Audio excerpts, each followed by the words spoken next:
सोलापूरचं शासकीय विश्रामगृह हे सध्या वादग्रस्त बनत चाललंय.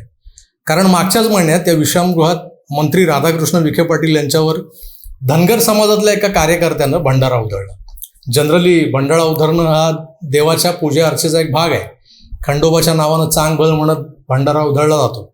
भैरोबाच्या किंवा ज्योतिबाच्या नावानंही असाच भंडारा उधळला जातो. पण धनगर आरक्षणाच्या निमित्तानं सरकारचा निषेध करण्यासाठी एका तरुणानं मंत्र्यांवर भंडारा उधळावा हा झाला राजकारणाचा भाग. आता हे घडलं ते सोलापूरच्या विश्रामगृहात. परवा राज्याचे उच्च व तंत्र शिक्षण मंत्री चंद्रकांतदादा पाटील यांच्यावर शाईफेक झाली, तीही याच सोलापूरच्या विश्रामगृहाच्या प्रांगणात.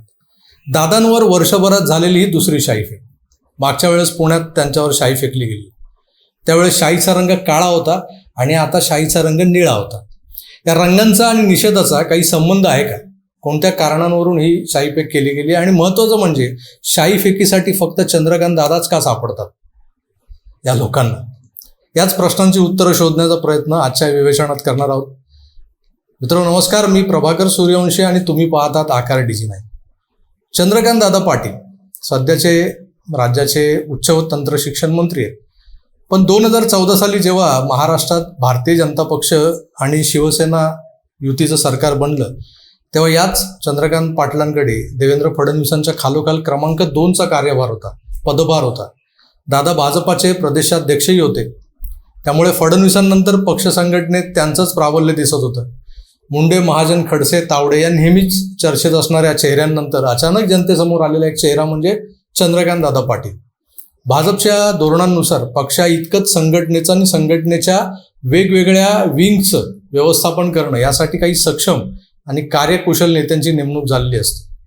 अखिल भारतीय विद्यार्थी परिषदेसारख्या राष्ट्रवादी विचारांच्या युवा कार्यकर्त्यांची फौज निर्माण करणाऱ्या विंगचं प्रॉडक्ट म्हणजे चंद्रकांत दादा पाटील. आजचे पक्षातले विनोद तावडे, आशिष शेलार हे 2 मराठा नेते सुद्धा एबीव्हीपीचेच प्रॉडक्ट आहे. दादा एबीव्हीपीसाठी देश पातळीवर कार्य करत असताना त्यांचा अमित शहांपासून मोदीजींपर्यंत ते JP नड्डा यांच्याशी असलेला जो वैयक्तिक स्नेह किंवा संबंध आहे, या सगळ्या त्यांच्या कार्यकुशलतेबाहेरच्या जमेच्या बाजू आहेत. आणि त्यांना जेव्हा सक्रिय राजकारण उतरवलं गेलं तेव्हा त्यांच्यावर मोठमोठ्या जबाबदाऱ्या टाकल्या जाणं स्वाभाविकच होतं. त्यानुसार दादा हे महाराष्ट्रातले क्रमांक 2चे नेते होते भाजपात. मानलं तर आजही आहेत, नाही म्हणायला, पण कागदावर त्यांचं वजन कमी केलं गेलं हे स्पष्ट दिसतंय. पण आहेत क्रमांक 2चे नेते. मागच्या वेळेस कोणताही पूर्वानुभव नसताना दादांना महसूल, सहकार, मदत व पुनर्वसन, पणन आणि वस्त्रोद्योग, त्याचबरोबर कृषी आणि फलोत्पादन अशी महत्त्वाची खाती दिली गेली होती, जी त्यांनी यशस्वीरित्या सांभाळली. दादांवर अमित शहांचा वरदहस्त आहे अशा बातम्या आपण नेहमी ऐकतो. त्यामुळे त्यांना राज्यात महत्त्वाचं स्थान मिळालंय हे कोणी नाकारू शकत नाही. पण दादांनी या सगळ्या महत्त्वाच्या जबाबदाऱ्या यशस्वीरित्या पेलून दाखवल्यात ना. आपली क्षमता सिद्धही केली आहे. निव्वळ अमित शहांबरोबर त्यांची जवळीक आहे हे एकच कारण, एकमेव कारण होऊ शकत नाही. 2019ला त्यांच्याकडे प्रदेशाध्यक्षपदही आलं. त्यांनी ते 2022 पर्यंत सांभाळलं. कॅबिनेट मिनिस्ट्री, पक्ष आणि संघटना यांच्या कात्रीत सापडूनही नामानिराळा राहणारा आणि डिलिव्हर करणारा हा माणूस तसा दुर्मिळच म्हणायला हवा. पण दादांनी हे भूमिकांमधलं स्विच ऑन स्विच ऑफ लिलया पार पाडले. याच कारणांनी दादांच्या बाबतीतल्या चर्चा वाढू लागल्या. त्यात त्यांच्यात आणि देवेंद्रजींमध्ये असलेल्या विशेष मैत्रीमुळे त्यांचे पक्षांतर्गत शत्रू वाढत गेले. त्यामुळे सर्वाधिक पोर्टफोलिओ घेऊन बसलेल्या कार्यक्षम मंत्र्याचं खच्चीकरण करण्यासाठी अनेक शकली लढवल्या गेल्या, अनेक षडयंत्र रचली गेली. भारतीय जनता पक्षासारख्या शिस्तप्रिय पक्षातही असं घडतं का? तर होय, असं घडतं. याला कारण असते ती असूया, मोठं होण्याची महत्वाकांक्षा. याला मानवी स्वभाव अपवाद नसल्यानं पक्षशिस्त वगैरे इथे गौण ठरते.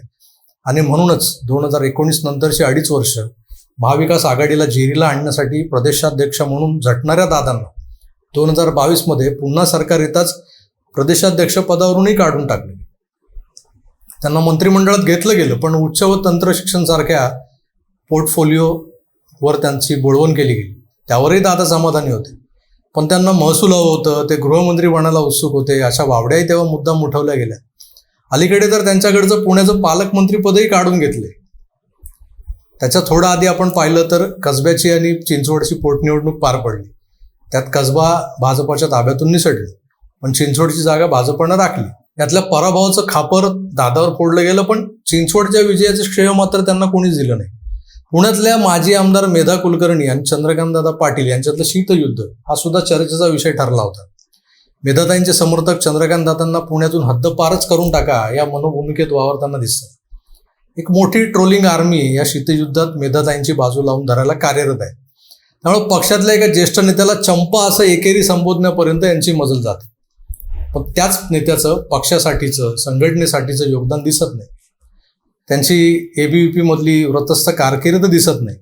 कारणं अनेक आहेत. दादांचं पक्षातलं वाढतं वर्चस्व खुपायला लागलेले, त्यांचे अनेक छुपे हितशत्रू एकदम कामाला लागले आणि त्यांनी दादांची बलस्थानं निकामी करायला सुरुवात केली. त्यावरच हल्ले सुरू झाले त्याच बलस्थानांवर.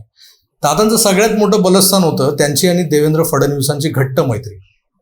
कुणीतरी दादांना फडणवीसांचे प्रतिस्पर्धी बनवून मुख्यमंत्री पदाचे दावेदार असं प्रोजेक्ट करायला लागलं आणि ही मैत्री पूर्वी इतकी घट्ट राहिली नाही. तुटली आहे असं मी छातीठोकपणे बोलू शकत नाही, पण त्यांच्यातला पूर्वीसारखा ओलावा निश्चितच आता नाही आहे हे जाणवतंय. त्याचा परिपाक असा की दादा हे सॉफ्ट टार्गेट बनून गेले विरोधकांसाठी. त्यांच्या विधानांचा बाऊ करणं, त्यावर विरोधकांकडून निषेध मोर्चे काढले जाणे, अगदी चंद्रकांत दादांवर पहिल्यांदा काळीशाही फेकत ज्याने त्यांच्या विधानाचा निषेध केला तो माणूसही प्लांटेड होता हे आता स्पष्ट झालंय. शाहू फुले आंबेडकर या विभूतींबद्दल संवेदनशील वक्तव्य करणं दादांना महागात पडलं. तर हे मान्य केलं तरी त्यावर त्यांनी दिलगिरी व्यक्त केली, माफी मागितली. ईद उपरही शाही फेक झाली आणि ती झेलली त्यांनी. तेव्हा त्यांचा एक डोळा बाल बचावला. ज्या डोळ्याची नुकतीच शस्त्रक्रिया झाली होती त्याच डोळ्यात शाई फेकायची अशा इराद्यानं ती शाई फेक झाली होती. तरीही दादांनी त्या कार्यकर्त्याला माफ केलं. त्याच्यावरचे सगळे गुन्हे मागे घ्यायला लावले. बंदोबस्तावरच्या पोलिसांवरही जे हलगर्जीमुळे 307 कलम लावलं गेलं होतं त्यांच्यावरही गुन्हे दाखल झाले होते, तेही त्यांनी मागे घ्यायला लावलं. हा झाला दादांचा स्टँड. पण अशा भ्याड हल्ल्यांचा तीव्र निषेध भाजपा पक्षश्रेष्ठींकडून किंवा पक्षाच्या सोशल मीडिया सेलकडून, IT सेलकडून व्हायला हवा होता. तेवढा झाला नाही. पक्षातल्या इक्का नेत्यानं तेव्हा निषेध नोंदवला होता बस. कालच्या घटनेनंतरही तेच घडलंय. कुणी पुढे येत या घटनेचा निषेध नोंदवलेला नाही पक्षातून. पक्षाच्या अधिकृत ट्विटर हँडलवरून किंवा सोशल मीडिया IT सेलकडून या घटनेचा निषेध केला गेलेला नाही. याचा अर्थ असा काढायचा का की दादांना कॉर्नर केलं जाते? मराठा म्हणून ज्यांना मुख्यमंत्री पदाचे उमेदवार असं उगाच भासवलं जाऊन हे फडणवीसांचे प्रतिस्पर्धी होऊ शकतात असं म्हटलं जातं.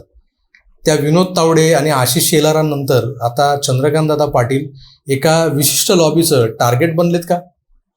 आपण राज्यातलं मराठा मराठेतर किंवा ब्राह्मणेतर असं विभागलेलं राजकारण पाहत आलो, जे राज्याच्या विकासाला मारक ठरते हे सुद्धा आपल्याला उघड्या डोळ्यांनी दिसतंय. पण तरीही राज्यातल्या सगळ्यात मोठ्या पक्षातही जर याच कारणानं काडी लावली जात असेल तर त्या नेत्यांवर राष्ट्रीय स्वयंसेवक संघाने केलेले संस्कार, विद्यार्थी परिषदेत असताना झालेले संस्कार वाया गेले असं समजायचं का आपण?